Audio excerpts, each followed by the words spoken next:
Hi, everybody, and welcome to the Creative Kindergarten Podcast. I'm Amanda, and I'm an early childhood educator in a full day kindergarten classroom. Today's episode is going to be about working with a partner.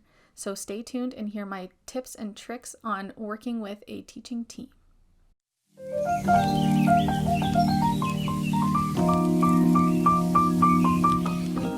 A little background about me before we get started, just so you know how I came up with these best tips and tricks, is that working in Ontario, Canada in a full day kindergarten classroom means that there is actually two educators in the kindergarten classroom.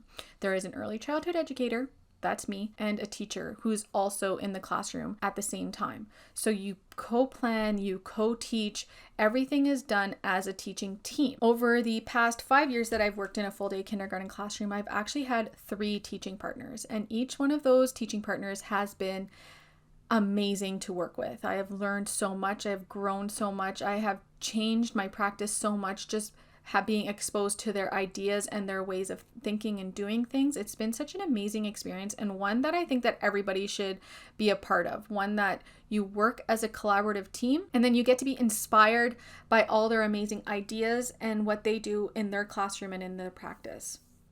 So, like I said, I've worked with 3 different teaching partners.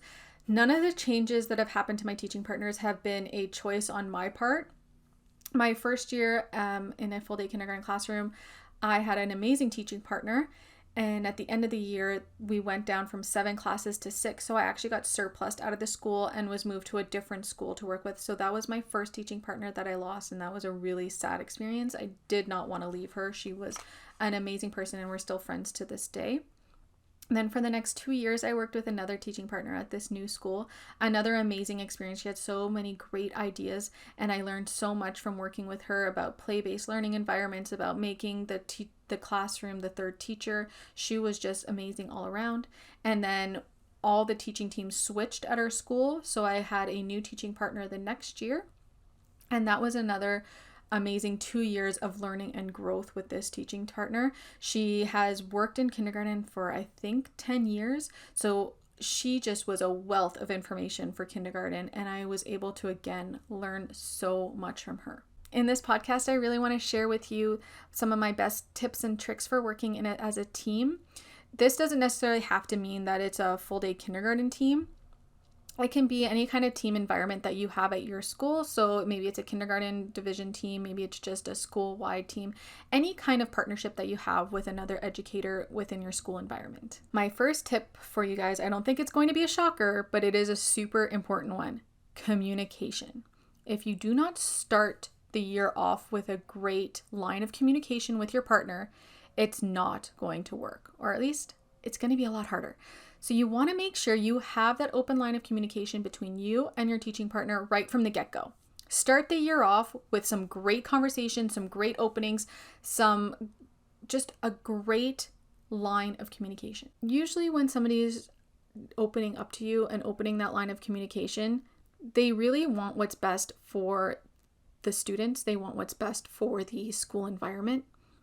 So please don't take offense to what they have to say. Just because they disagree with you doesn't mean they think you're wrong. They just have a different idea and a different philosophy that they'd like to put into practice. Another part of this too is not only communicating about what's going on at school, but also talking about your personal interests. I find that this kind of gets lost, and then you don't have that connection with your teaching team or teaching partner if you don't really talk about your personal interest or your personal life. So make sure you open up about what you like and what you like to do at home, about what's going on in your life, and have that connection outside of the classroom as well as within the classroom. Another part of having a great line of communication is asking questions.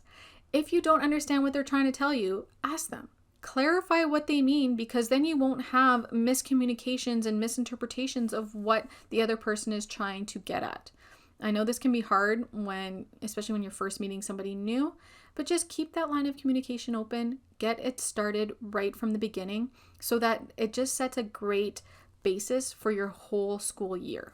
My next tip for you also goes along the line of communication, a conversation about what you want your classroom to look like, what you think the classroom should run like, what you think the environment should look like. make sure you're setting up expectations right from the get-go so that you both are on the same page when you start the school year. One of the things I like to do with my teaching partners is talk about what do you like to do within the classroom environment and what maybe you don't like to do within the classroom environment, so that the other person, maybe they really like to do something that you don't like to do.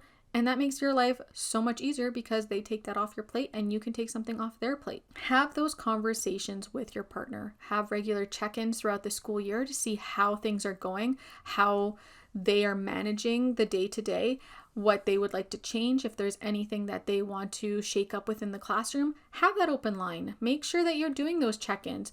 It just makes your classroom so much smoother and just makes it so much more fun to be in a classroom when you can really talk to the person that's with you and have that bond form between the two of you, or between the whole team if you have a team environment. Another aspect of working with a team that I find is quite difficult for some, and I have found that it is for myself too, I have to keep reminding myself to be open.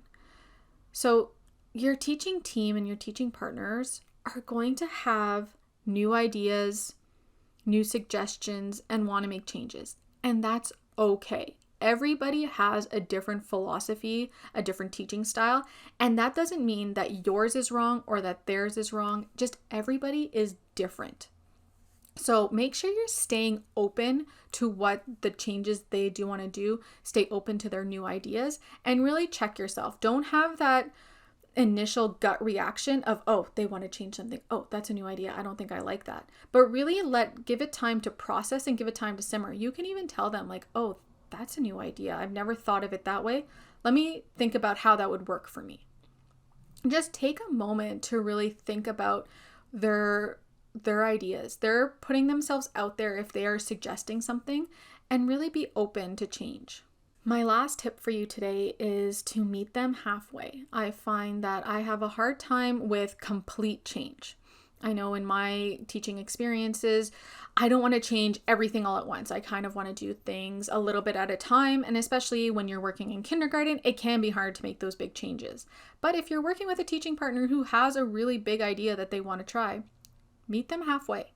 At least give it a go. Give it a thought. Really try to imagine it from their point of view and just go for it. Just try to meet them at least halfway, make some of the smaller changes, and really make an effort to listen to what they have to say. Those are my 4 tips for working with a teaching partner or working within a teaching team. I really think it is important to start your year off in a positive way. And maybe if you ended the year off in kind of a negative space with your teaching partner or your teaching team, to really just hit the reset button and go back and really think about the core of why you are in the classroom and what you guys can do together to make that environment special and meaningful for our students. Remember, you are there for your students first. Personal issues aside, you have to make sure that your teaching team is working in the best interest of the students.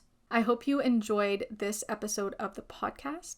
Next time I see you, I'm going to be talking to you a little bit about coding in kindergarten. Last time I did my top 5 apps, which I'm always very passionate about. Next time, I'm going to be doing coding in kindergarten, and I know a lot of teachers are scared of coding, don't really know what it is, but it's such an important skill I find for our students to learn, and I really want to bring that to the younger grade students. So I have some really great activity ideas, apps, and computer programs that you can use to start kids off on their coding journey. So I hope you join me for my next podcast all about coding. Thank you.